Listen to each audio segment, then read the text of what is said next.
Hello and welcome back to another video. My name is Isaac and let's talk about some stories. And today we're going to be talking about One Piece chapter 1061, chapter of the title Egghead, Island of the Future. I didn't release a spoiler video this week because there was no full summary of the chapter and I didn't want to waste your time, I didn't want to waste my time. Now without further ado, let's begin. Now for the cover page, we do get an update on the Germa 66. It seems like Niji and Yonji are finally free.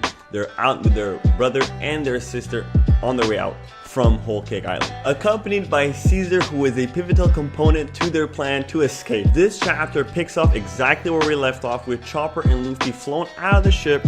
Luffy obviously following him, trying to save Chopper from falling into the water, and standing out his other hand, trying to get the other person that was in the warm eddy. Now obviously Luffy being made out of rubber, he catches Chopper and Bonnie without an issue, but when Bonnie does get caught, she does wake up. As she wakes up, she's like, great, I'm saved, but where is that monster? And that is when it's revealed to us that there is a giant shark beneath the ship. I would say that this shark is easily comparable to that of Laboon, and as it is coming out of the water, we can't see everything, but we do see the letters U and K on the side of the shark, which could only mean punk. Hey, did you know that 9 out of 10 dentists recommend that you subscribe to this channel? You didn't? Well, now you do. Let's continue. Zoro, being as perceptive as ever, realizes that this shark is made out of metal. Now, with it being made out of metal and having the word punk on the side of it, it has to be one of Vega Punk's creations. It has to be like a guardian of the island or something like that. Because of the giant shark attack, Luffy, Chopper, and Bonnie all fall into the ocean, and without a moment to waste, Jinbei tells Frankie to take the helm and I'm gonna go save the captain because we can't let the new emperor die in the sea. And that's when it's revealed to us a new keel attachment to the Thousand Sunny. I believe this is our first time seeing it, called the Rabbit Screw Propeller. Now, thanks to this attachment, the Straw Hats do manage to create some distance between them and the shark, and that's when we find out that not only is the shark giant, not only is the shark made out of metal, it even has a missile launcher in its freaking mouth. Now, with 2 missiles launched, its captain, its helmsman, missing, the Sunny unfortunately does capsize, and these Straw Hats are now in the water. Obviously, this is nothing to worry about. Oda loves to use this method on how to start the next island, where he'll separate the Straw Hats because of a mission, because they meet someone, or because the ship capsizes. With the ship capsized and the Straw Hats in the water, the shark then decides to turn its attention towards Jinbei and Luffy once again, firing off another set of missiles in their direction, but thankfully Jinbei, being the amazing fishman that he is, dives in, holding Jewelry Bonnie, Chopper, and Luffy, and swimming to safety. Now, with the former crew members out of the picture, the shark then turns its attention towards the other crew members still in the water and prepares to chomp down on them. But right before its assault on the crew, we then see a giant robot swimming in the water and takes out the shark seemingly in just one punch.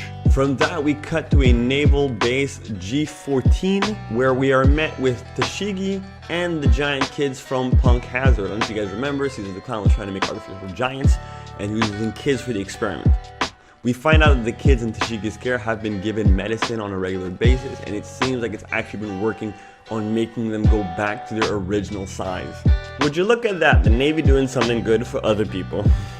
And we are introduced to a new character, Vice Admiral Doll. I believe we have not seen her up until this point, and obviously she is annoyed with the pest Helmeppo because he's in another room crying to the Rear Admiral about Kobe. To be fair, if I was Helmeppo and my best friend was caught by Blackbeard, I would be crying too. I would be also upset. In the next scene, we do cut to Helmeppo and Hibari, a Navy HQ commander, both asking the Rear Admiral to help them out, save Kobe from Blackbeard. Fun little tidbit, we find out that Hibari, Helmeppo, and the Rear Admiral are all part of the organization known as SWORD. When the Rear Admiral Prince Gru refuses to go attack Blackbeard, because I mean I would too, Helmeppo then suggests using the Seraphims, which is basically the new PX9s, and they should be able to get one since they're so close to Egghead Island. Now, that being said, I am 100% certain that the SWORD members are going to cross paths with the Straw Hats on Punk Hazard. This is where Luffy's gonna find out about Kobe's character to Blackbeard. Luckily enough, we do cut back to Luffy and Bonnie, so we're not gonna have to wait 2 weeks to find out what happened to them, and they are in a cave safe with Jinbei and Chopper. And it seems like Bonnie is actually a reasonable character. She lets Luffy know that they're still enemies, but she is grateful for being saved by them. But is a little ticked off that Luffy does not know who she is because she's a part of the worst generation just as he is. She tells Luffy not to forget her name, it's Bonnie, and in classic Luffy fashion, he goes, "Thanks, Boji," making her question the fact of how is he an emperor. Not only is his personality not fitting that of an emperor, his hair isn't even white like in the posters. And that's when Luffy says that's what he looks like when he's at his most freest. So I don't even think Luffy has realized that he's awakened his devil fruit. On this panel is something I find quite interesting because Luffy flexes and slightly increases in size. Now this could be a stylistic choice, but it could have deeper meaning. I believe that since his powers is awakened, his devil fruit is going to start acting a little bit more like a traditional Zoan, and his awakened powers are going to be overlapping with his base. Jinbei not being distracted by any questions, he does ask Bonnie directly what happened to your crew and your ship. Why were you in the ocean by yourself? Bonnie explains to him that she came here by herself and that her ship was gobbled up by that monstrosity, which makes a reminder that she's really hungry. And obviously Luffy being Luffy goes, well, since you're hungry, I'm hungry, let's go find a restaurant. And that's where we get the information that we've all been dying for, the name of the island. That's when Bonnie lets Luffy and us, the audience, know that we're on Egghead Island, the island that is said to be 500 years in the future, and the home base of Dr. Vega Punk's lab. Not only that, she lets us know that she has personal business with Dr. Vega Punk, probably has ties to Kuma. And from that we get our final cut back to the rest of the Straw Hats. Their ship is currently in the hands of the giant robot. So when I told you it was a giant robot, I was not joking. Being in the hands of the robot, they assume that they have been saved, and that's when the person finally walks out, introducing themselves as Dr. Vega Punk.